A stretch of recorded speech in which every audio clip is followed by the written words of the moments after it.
À 50 ans, il décide un soir de changer de vie. Il regarde autour de lui, voit des canettes de bière, se dirige vers une fenêtre, l'ouvre, regarde en bas. Personne. Il se retourne, prend les canettes pleines, les met dans un sac plastique, retourne vers la fenêtre, jette le sac.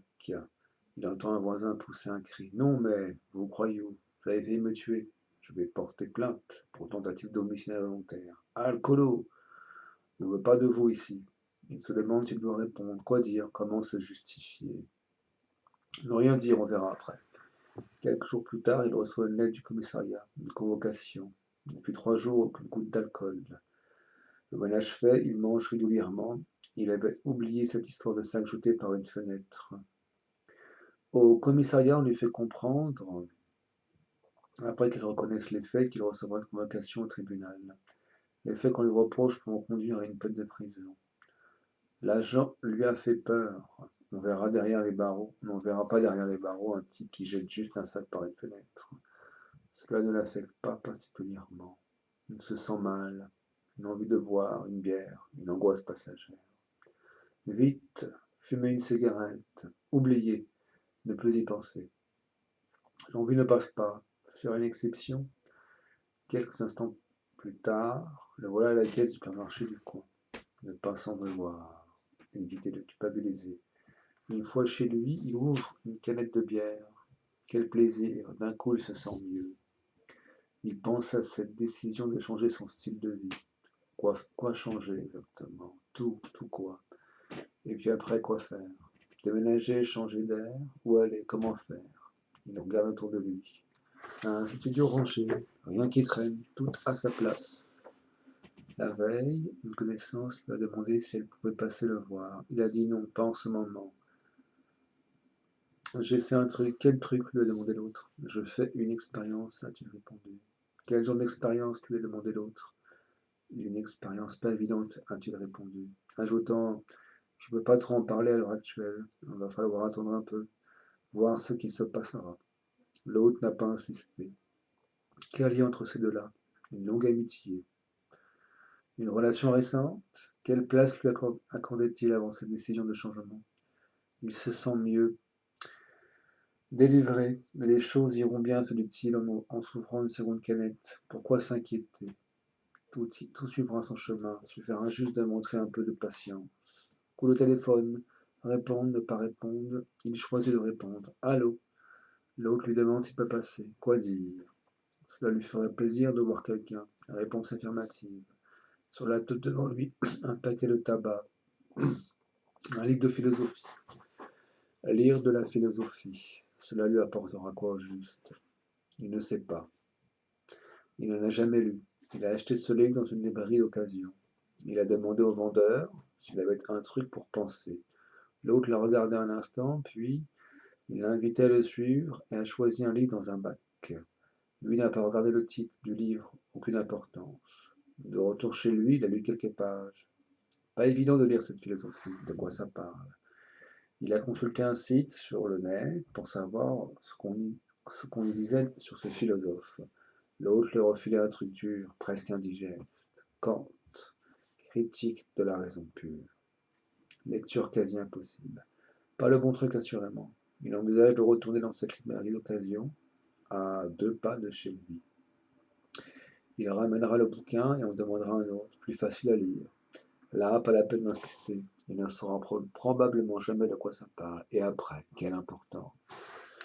Il retournera à la librairie le lendemain. Là, il attend quelqu'un. Télé allumée, il écoute les infos du jour. Le ton n'a pas l'air de changer. Faire peur, annoncer la fin du monde.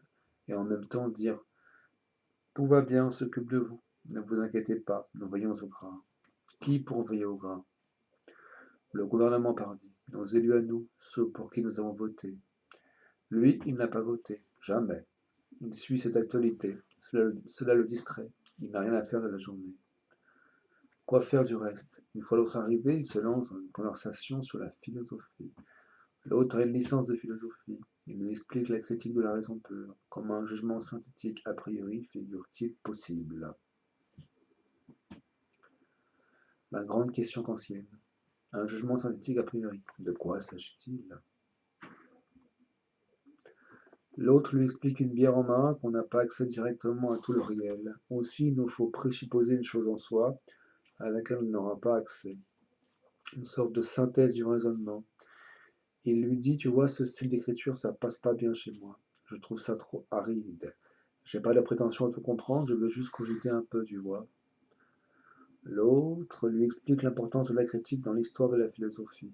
Je veux pas connaître l'histoire de la philosophie. Je veux juste couper à travers champ, tu comprends? Et pour aller où? Là, je capte pas grand-chose de ce que tu me dis. Il lui fait comprendre cette incompréhension. Pourquoi écrire un livre incompréhensible? Quel intérêt? Et puis d'abord, on comprend rien du tout à ce genre de truc.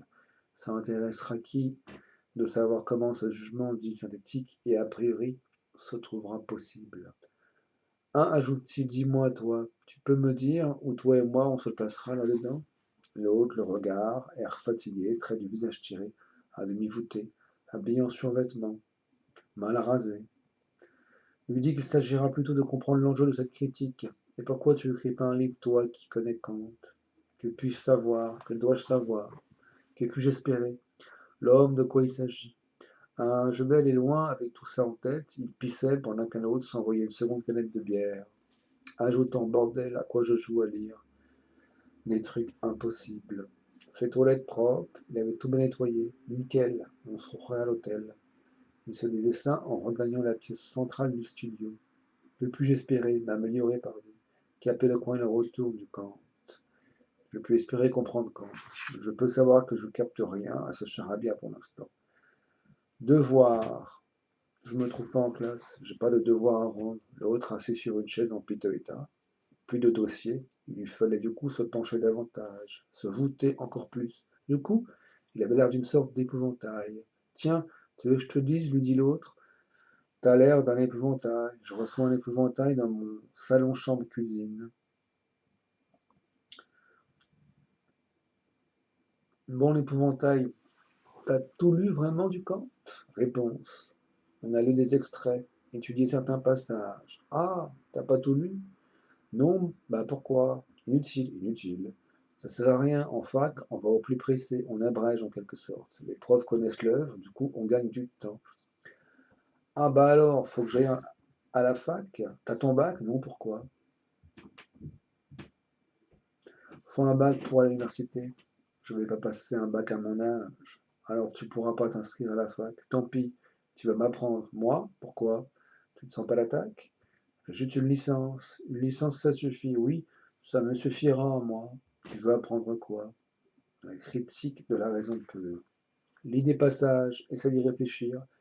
Je vais pas acheter ce truc pour rien. Le type m'a refilé ça. J'ai l'impression qu'il n'a pas choisi un truc qui me correspond. Kant, pas facile. Oui, je vois. Aucun livre nulle part, hormis cette critique. Livre de poche posé sur une table, la seule du studio, une fenêtre, vue sur une place, un arbre, un banc, des autos qui passent, deux, trois boutiques. Studio situé au rez-de-chaussée.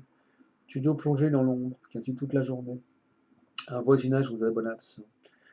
Il ne se souvenait pas avoir dit bonjour à un voisin.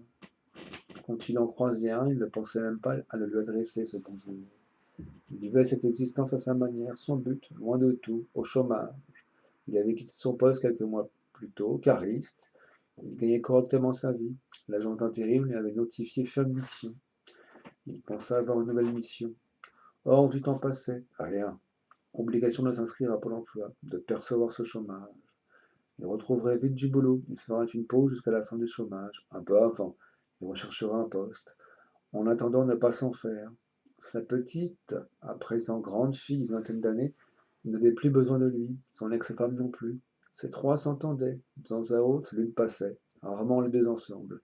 Cela lui convenait.